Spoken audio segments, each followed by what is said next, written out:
You're watching The Optimist, your place to grow, learn, and stay inspired. If you enjoy the vibe, do not forget to like, share, and subscribe. नमस्कार दोस्तों, स्वागत है आपका optimist पर। और आज हम लोग अपने इकोनॉमिक्स क्लास 10 के चैप्टर को आगे बढ़ाने जा रहे हैं, जो कि है चैप्टर 1 डेवलपमेंट। और जो हेडिंग हमें आज पढ़नी है वो है what development promises different people different goals. तो इस टॉपिक में आप देखोगे कि आपको एनसीईआरटी की बुक में एक टेबल दिया हुआ है, जिसमें अलग अलग लोग दिए गए कैटेगरी के और उनके लिए डेवलपमेंट क्या होता है, क्या मायने रखता है, वो आपको लिखना है। कुछ आपको ऑलरेडी दिया हुआ है, तो हम पहले उस टेबल को पूरा करेंगे और समझेंगे कि ये क्यों कर रहे हैं हम लोग। इस टेबल को पढ़ने का, समझने का क्या मतलब है, वो भी आगे देखेंगे। फिलहाल हम देखते हैं कि इस टेबल को कैसे पूरा करना है। तो टेबल का जो टाइटल, दैट इज टेबल 1.1, आप अपनी बुक से रेफर करिएगा। Developmental goals of different categories of person. तो सबसे पहले देखो, एक जो कैटेगरी दी गई वो है लैंडलेस रूरल लेबरर्स की। तो इन लोगों के लिए डेवलपमेंट क्या है, एक मिनट। तो लैंडलेस रूरल लेबरर्स के लिए डेवलपमेंट का मतलब क्या है? तो इनके लिए डेवलपमेंट का मतलब है कि इनको ज़्यादा दिन काम मिले, more days of work and better wages. काम तो मिले ज़्यादा दिन, महीने भर में या साल भर में काम उनको ज़्यादा दिन मिले, साथ ही साथ उस काम का जो वेज मिलता है, जो मेहनताना मिलता है, जो मजदूरी मिलती है, वो थोड़ी ज़्यादा मिले। ठीक है। Then local school is able to provide quality education for their children. साथ ही साथ वो ये भी चाहते हैं कि उनके आसपास जो लोकल स्कूल्स हैं, जो गवर्नमेंट स्कूल्स हैं, वो इतने अच्छे हों कि जिनसे उनके बच्चों को क्वालिटी एजुकेशन मिल पाए। जाहिर सी बात है कि लैंडलेस लेबरर्स हैं, तो बहुत बड़े स्कूलों में अपने बच्चों को नहीं पढ़ा सकते। तो दे आर एक्सपेक्टिंग, वो ये चाहते हैं कि जो लोकल स्कूल्स हैं वो इतने अच्छे हों कि उनका उनके जो बच्चे हैं वो अच्छे से पढ़ सकें। There is no social discrimination and they too can become leaders in the village. उनके साथ किसी भी प्रकार का भेदभाव ना हो, और गांव में या जहां पर भी वो रहते हैं, एक सेकेंड ये, ठीक है। तो वो जहाँ पर भी रह रहे हैं, गांव में या छोटे कस्बों में, वहाँ पर उन्हें लीडरशिप के रोल्स भी अवेलेबल हो। ऐसा ना हो कि क्योंकि वो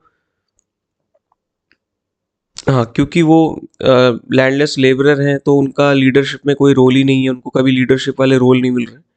ठीक है।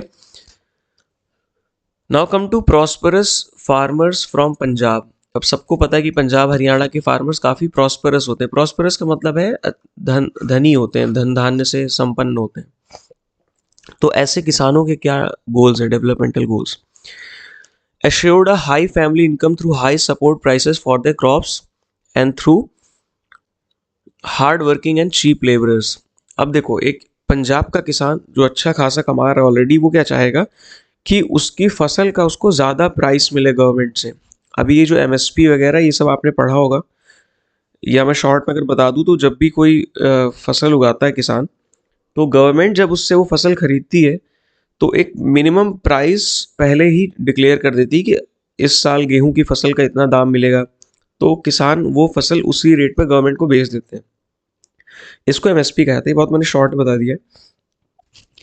तो पंजाब का किसान चाहता है कि उसको ज़्यादा एमएसपी मिले, क्योंकि मेजरली उनका जो इनकम है वो इसी एग्रीकल्चर से आ रही है। साथ ही साथ वो ये चाहता है कि लेबर उसको चीप मिले। अब आपको लगेगा नहीं, अरे लेबर क्यों चीप मिल जाए, लेबर क्यों सस्ते में काम करे, लेकिन आप उसके पॉइंट ऑफ व्यू से देखो ना, उस किसान के पॉइंट ऑफ व्यू से। अगर उसको सस्ते दाम में लेबर मिल जाएगा तो उसका प्रॉफिट बढ़ जाएगा, उसको कम पैसा इन्वेस्ट करना पड़ेगा और आउटपुट ज़्यादा मिल जाएगा। इसके अलावा वो ये भी चाहता है कि वो अपने बच्चों को, he wants to settle their children abroad. वो चाहता है कि उनके बच्चे विदेशों में पढ़ें। अब ये भी एक अच्छा एस्पिरेशन है कि भाई कोई भी चाह रहा है कि उनके बच्चों को बेहतर चीज़ मिले। जैसे विराट कोहली जी का एग्जांपल लीजिए, वो इंग्लैंड में शिफ्ट हो गए, क्यों? क्योंकि उनके पास रिसोर्सेज थे। और आप इस बात से डिनाई नहीं कर पाओगे कि वहाँ पे उनको एक अच्छा इन्वायरमेंट मिलेगा, उनकी फैमिली को, उनके बच्चों को। तो हर आदमी अपनी फैमिली के लिए, अपने लोगों के लिए बेस्ट चाहता है। तो एक किसान भी अगर उसके पास अच्छा खासा पैसा हो तो चाहेगा कि उसके बच्चे विदेश में अच्छी पढ़ाई करें, एजुकेशन लें। Now come to the third point, farmers who depend only on rain for growing crops. अब ऐसे किसानों की बात करते हैं जिनके पास इरिगेशन की फैसिलिटीज नहीं है, जो कि बारिश पे डिपेंडेंट है कि बारिश होगी तो उनकी फसल में इरिगेशन हो पाएगा। ठीक है, तो ऐसे किसानों के क्या डेवलपमेंटल गोल्स होंगे?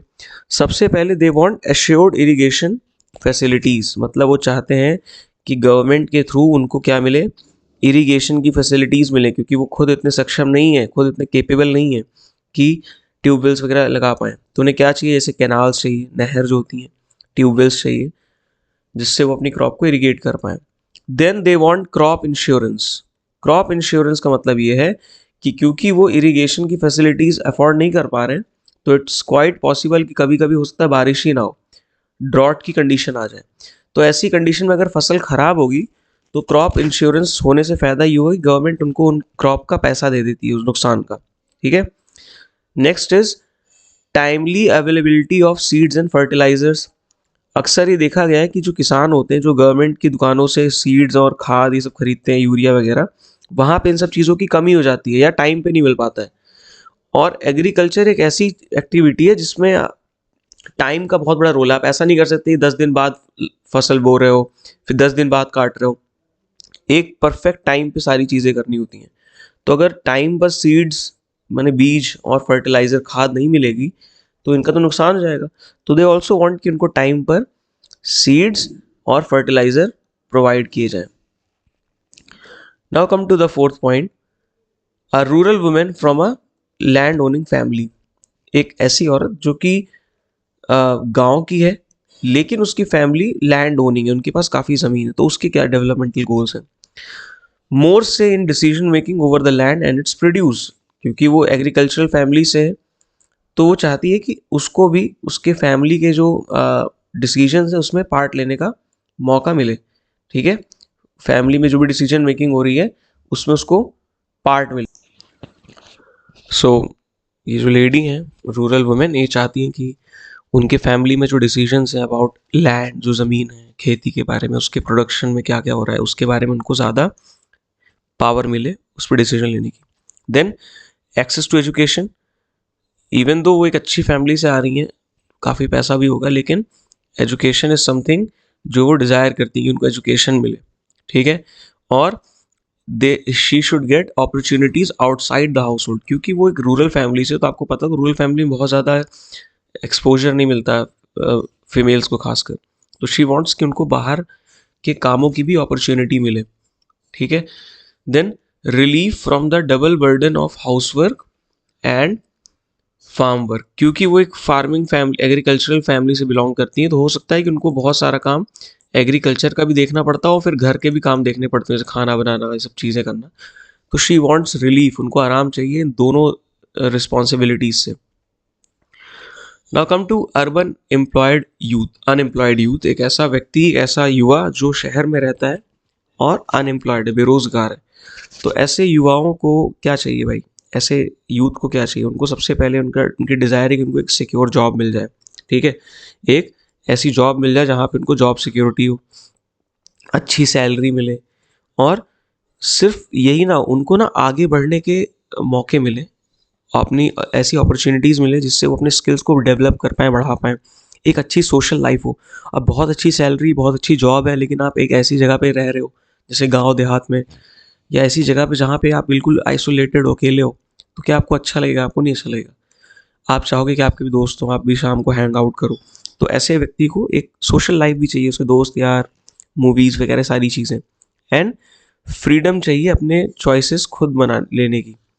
ठीक है, अपनी मर्जी की चीज़ें कर पाने की, अपने चॉइसेस मतलब कर पाने की फ्रीडम चाहिए उन्हें। Sixth point is a boy from a rich urban family. एक ऐसा लड़का, एक ऐसा बच्चा जो एक अमीर शहरी फैमिली से आता है, जो शहर में रह रहे हैं और काफ़ी अमीर है, तो उसके क्या डेवलपमेंटल गोल्स हो सकते हैं? तो कई बार हमको लगेगा ना सुन के, अरे यार उसको क्या दिक्कत होगी, वो तो रिच है। बट नहीं, आपके भी सपने ना उसी तरह अंबानी जी के भी सपने होंगे, अडानी जी के भी सपने होंगे, इलॉन मस्क के भी सपने होंगे, भले वो हमसे बहुत ज़्यादा अमीर है। तो सपने, डेवलपमेंटल गोल सबके होते हैं। तो इस बच्चे का सपना क्या होगा, इस लड़के का, कि ये अपना ना करियर चूज करना चाहेगा जिसके लिए पैशनेट है, जिसके लिए इसके मन में आग है कि मुझे ये करना है। ये चाहेगा कि उसको फ्रीडम मिले कि वो अपना करियर चूज कर पाए। क्योंकि हो सकता है कि ये जो रिच लड़का है एक ऐसी फैमिली से आता हो जहाँ पर कोई फैमिली बिजनेस हो उनका, और उसकी फैमिली वाले चाहते हो कि लड़का इसी बिजनेस को कंटिन्यू करे, लेकिन ऐसा ज़रूरी नहीं कि उसका मन उसी में लग रहा हो। तो ऐसे लड़के के सपने ये हो सकते हैं कि वो अपने पैशन का, जो उसकी मर्जी है, उसका कोई करियर चुने। हो सकता है म्यूज़िक हो, डांस हो, कुछ भी चीज़ हो सकती है। देन उसको एक्सेस चाहिए बेस्ट एजुकेशन के लिए, मतलब सबसे बेहतरीन जो एजुकेशन हो सकती है वो उसकी एक्सेस चाहता हो, मतलब अपॉर्चुनिटी चाहता हो। Then he wants to travel, उसको ट्रैवल करने की अपॉर्चुनिटी चाहिए, एक्सप्लोर करने की अपॉर्चुनिटी चाहिए। और उसके मन में एक और सपना होगा कि मैं अपने दम पे कुछ करूं, मेरी जो फैमिली की वेल्थ है, मेरा फैमिली का जो नाम है, वो जिस कारण हुआ है, मैं उससे कुछ हट के करूं। तो ये उसके डेवलपमेंटल गोल्स हो सकते हैं। Now come to a girl from a rich urban family. अब सेम फैमिली वही है, रिच अर्बन, बट इस बार हम गर्ल की बात करेंगे, गर्ल्स के क्या सपने हो सकते हैं ऐसी फैमिलीज से। तो ऐसी लड़कियां जो ऐसी अर्बन फैमिली से आती हैं, उनको फ्रीडम चाहिए जितनी उनके भाइयों को मिलती है। तो इवन दो अमीर घरों में ऐसा डिस्क्रिमिनेशन कम होता है, बट देन ऑल्सो ये जो गर्ल है ये चाहेगी कि उसको जो अपॉर्चुनिटीज़ मिल रही हैं, जो फ्रीडम है, वो उसके भाई के बराबर मिलनी चाहिए। उसको लाइफ में क्या करना है ये उसको डिसाइड करने का मौका मिलना चाहिए, क्या करियर करना है, किससे शादी करनी है, जो भी चीज़ है। Then if she wants to pursue her studies abroad, विदेश में, तो उसको ये मौका मिलना चाहिए। That is her developmental goals. 8वां पॉइंट आपको दिया गया है, an Adivasi from Narmada valley. ठीक है, तो एक आदिवासी व्यक्ति या महिला कोई भी हो सकता है जो नर्मदा वैली में रह रहा है, तो उसके क्या सपने होंगे। ठीक है, तो सबसे पहला उनका सपना ये होगा कि ऐसे जंगलों में, ऐसे एरियाज में, वैलीज में बहुत बड़े बड़े प्रोजेक्ट होते हैं डैम के, या कोई भी अलग अलग चीज़ें सरकार बनाती है, रोड निकाल देती है। तो सबसे पहले चाहते हैं कि इनकी जो ज़मीनें हैं, इनके जो जंगल हैं, उनको ऐसे लार्ज प्रोजेक्ट से क्या किया जाए, सेव किया जाए। ठीक, अब क्योंकि हम मॉडर्न टाइम में रह रहे हैं, तो हम लोग अपने अपने रूल्स नहीं चला सकते। We have a rule book जिसके हिसाब से पूरी कंट्री चलती है, हर आदमी चलता है। लेकिन कॉन्फ्लिक्ट ये आता है कि जो आदिवासीज होते हैं, इनकी अलग सोसाइटीज़ होती हैं, अलग तरीके से चलते हैं। तो ये चाहेंगे कि इनके जो ट्रेडिशनल राइट्स हैं, जिस तरह ये हमेशा से रहते आ रहे हैं सदियों से, उनके राइट्स को रिस्पेक्ट करे गवर्नमेंट और लोग। ठीक है, देन इनको एजुकेशन मिले, हेल्थ केयर मिले, और इन सब के बावजूद इनकी जो कल्चरल आइडेंटिटी, इनकी जो एक अलग पहचान है, वो इनसे ना छीनी जाए। ऐसा ना हो कि हम डेवलपमेंट के नाम पे जो आदिवासियों का जो कल्चर है उसको ही ख़त्म कर दें। तो ये इनके डेवलपमेंटल गोल्स हैं। ठीक है, अब हमारा नेक्स्ट सब टॉपिक है डिफरेंट पीपल, डिफरेंट गोल्स। अभी तक तो आप समझ गए होंगे, इस टेबल के हेल्प से हमको ये समझ में आ गया कि अलग अलग लोगों के गोल्स अलग अलग होते हैं। ठीक, पहला पॉइंट क्या कह रहा है, not every one has the same idea of development और प्रोग्रेस। हर आदमी का जो आइडिया है डेवलपमेंट का वो सेम नहीं होता। मैंने ये कल भी बताया था आपको पिछले वीडियो में कि डेवलपमेंट का जो आइडिया है कि डेवलपमेंट क्या है, वो अलग अलग लोगों के लिए अलग अलग हो सकता है, सब्जेक्टिव हो सकता है। जैसे किसी स्टूडेंट के लिए हो सकता है कि अच्छे स्कूल्स खुलने चाहिए, किसी नौकरी पेशा आदमी के लिए होना चाहिए कि उसको और ज़्यादा सैलरी मिले, एक नॉर्मल आदमी का हो सकता है कि देश में अच्छी रोड्स बन जाए। तो अलग अलग लोगों के अलग अलग आइडियाज़ होते हैं डेवलपमेंट के, और हर आदमी उस चीज़ को वैल्यू देता है जिससे उसकी नीड्स पूरी हो रही हैं, उसके एस्पिरेशन और डिज़ायर पूरे हो रहे हैं। अब हो सकता है कि जो आदमी कह रहा है कि रोड्स अच्छी होनी चाहिए, वो इसलिए कह रहा है क्योंकि उसके पास एक बहुत अच्छी स्पोर्ट्स कार है, या उसके बहुत सारे ट्रक्स चलते हैं वो ट्रांसपोर्ट के बिजनेस में, तो अच्छी रोड से उसका ट्रांसपोर्ट का बिजनेस अच्छा चलेगा। और ठीक है, यह एक लड़का है जो बहुत होशियार है, वो चाहता है कि उसको और अच्छे मौके मिले पढ़ने के, तो वो चाहेगा कि अच्छे कॉलेजेस खुल जाए। तो हर इंसान उस चीज़ को वैल्यू देता है जिसकी उसे ज़रूरत है। ठीक, now come to the next point, that is conflicting interest. Conflicting मतलब विरोधाभासी। अब सबके अपने अपने सपने हैं, बट दिक्कत कब आ जाती है कि कभी कभी ये जो गोल्स हैं, ये सपने, डिज़ायर्स हैं, ये क्या हो जाती हैं, क्लैश कर जाती हैं। फिर से रिपीट कर रहा हूँ कि सबके अपने अपने इंटरेस्ट और ड्रीम्स होते हैं, लेकिन कभी कभी ये गोल्स, ड्रीम्स या डेवलपमेंटल गोल्स कह लो, डिज़ायर्स कह लो, एस्पिरेशन कह लो, ये आपस में क्या करती है, क्लैश करती है, टकरा जाती है। जैसे बहुत सिंपल एग्जांपल के थ्रू समझते हैं इसे, कि एक लड़की है मान लो, वो चाहती है कि उसको इक्वल फ्रीडम मिले और इक्वल अपॉर्चुनिटीज़ मिले। किसके इक्वल? अपने भाई के इक्वल। ठीक। और वो चाहती है कि जैसे वो घर के कामों में हेल्प कर रही है अपने घर वालों की, मम्मी की, उसी तरह उसका जो भाई है वो भी क्या करे, घर के कामों में क्या करे, हेल्प करे। लेकिन उसका भाई इस चीज़ से एग्री नहीं कर रहा है। ठीक। तो ये कॉन्फ्लिक्ट ऑफ आ गया गोल्स का, कि भाई वो लड़की चाह रही है कि भाई जो काम मैं कर रही हूँ घर में, मेरा भाई भी करे, क्या दिक्कत है जब हम दोनों इक्वल हैं। लेकिन भाई कह रहा नहीं, उसके कुछ और गोल्स हैं। हो सकता है उसे म्यूज़िक पसंद हो, वो चाह रहा है मैं पूरे दिन म्यूज़िक बनाऊँ, मैं ये काम ना करूँ। अभी मैं इसको और ईजी एग्जाम्पल समझाऊंगा। देन एग्जाम्पल 2 क्या है, कि एक इंडस्ट्रियलिस्ट है, एक बड़ा सा वो है, उद्योगपति है। वो चाहता है कि एक बड़ा सा डैम बने ताकि ज़्यादा से ज़्यादा इलेक्ट्रिसिटी प्रोड्यूस हो। क्यों? क्योंकि इस इलेक्ट्रिसिटी से उसके कारखाने चलेंगे, उसकी फैक्ट्रीज चलेंगी। लेकिन डैम जहाँ बनते हैं वहाँ पे उस एरिया में फ्लड आते हैं, उस जहाँ पे पानी जमा होता है, एम्बैंकमेंट होता है बैंक का, उस एरिया को खाली कराना पड़ता है, बहुत बड़े एरिया को। उधर पे पेड़ पौधे, जंगल, जमीन सब डूब जाती हैं। तो इंडस्ट्रियलिस्ट क्या चाह रहा है कि डैम बने, लेकिन बहुत सारे लोग जिनको डैम बनने के कारण हटना पड़ेगा, खासकर आदिवासियों को, उस एरिया से, किसानों को, उनको ये चीज़ नहीं पसंद। वो चाहते हैं कि छोटे डैम्स बने जिससे केवल इरिगेशन हो, इरिगेशन में फैसिलिटी हो पाए उनको। अब आप ये देख रहे हो यहाँ पे क्या हो रहा है, एक इंडस्ट्रियलिस्ट है, वो चाह रहा है डैम बने, और जो ट्राइबल लोग हैं वो चाहते हैं डैम ना बने, क्योंकि उनका डेवलपमेंटल गोल्स अफेक्ट हो रहे हैं डैम के बनने से, और इंडस्ट्रियलिस्ट को फ़ायदा हो रहा है डैम बनने से। तो दो अलग अलग लोगों के लिए एक चीज़, डैम बनना अच्छा या बुरा हो सकता है। इंडस्ट्रियलिस्ट के लिए डैम बनना अच्छा है, बट ट्राइबल्स के लिए डैम बनना बुरा है। ठीक। इसका एक और एग्जांपल ऐसे समझ लो कि मैं अगर चाह रहा हूँ कि रोड बन जाए देश में, बहुत हाईवेज निकल जाए, लेकिन बहुत सारे पेड़ काटने पड़ रहे हैं उस रोड को बनाने में, हाईवे को बनाने में, तो एक इन्वायरमेंटलिस्ट जो होगा उसको बुरा लगेगा। वो बोलेगा नहीं भाई, इतनी रोड्स मत बनाओ कि जंगल वंगल काटने पड़ जाए। लेकिन मैं चाह रहा हूँ रोड्स बन जाए क्योंकि मेरे ट्रक्स चलते हैं, मेरी कार चलती है उस पर। तो यहाँ पर देखो, हमारे डेवलपमेंटल गोल्स आपस में टकरा भी सकते हैं कभी कभी। अब आते हैं कंक्लूजन पार्ट पे। तो अगर इस पूरी कहानी को समराइज किया जाए तो सिंपल सा कंक्लूजन ये है कि different people have different developmental goals. ये तो याद कर पाओगे ना, इसको बना के लिख पाओगे कि नहीं लिख पाओगे, कि अलग अलग लोगों के अलग अलग डेवलपमेंटल गोल्स होते हैं। और जो चीज़ किसी एक आदमी के लिए डेवलपमेंट है, हो सकता है वो किसी दूसरे आदमी के लिए डेवलपमेंट ना हो। फिर से रिपीट कर रहा हूँ, हो सकता है कि जो चीज़ किसी एक आदमी के लिए डेवलपमेंट हो, वो दूसरे आदमी के लिए डेवलपमेंट ना हो। जैसे इंडस्ट्रियलिस्ट के लिए डैम बनाना डेवलपमेंट है, लेकिन एक ट्राइबल पर्सन के लिए, जो आदिवासी है, उसके लिए डेवलपमेंट नहीं है, बल्कि ये उसके लिए हार्मफुल हो गया है। अगर डैम बनेगा तो उसकी ज़मीन, उसके जंगल जाएंगे। ठीक है। तो क्या देखा हमने, कि कभी कभी जो चीज़ एक आदमी के लिए डेवलपमेंट होती है वो दूसरे आदमी के लिए डेवलपमेंट नहीं हो सकती है। और ये भी हो सकता है कि वो चीज़ उसके लिए बहुत बुरी हो, उसका नुकसान हो जाए उस चीज़ से। तो ये पार्ट हम यहीं पे एंड कर रहे हैं।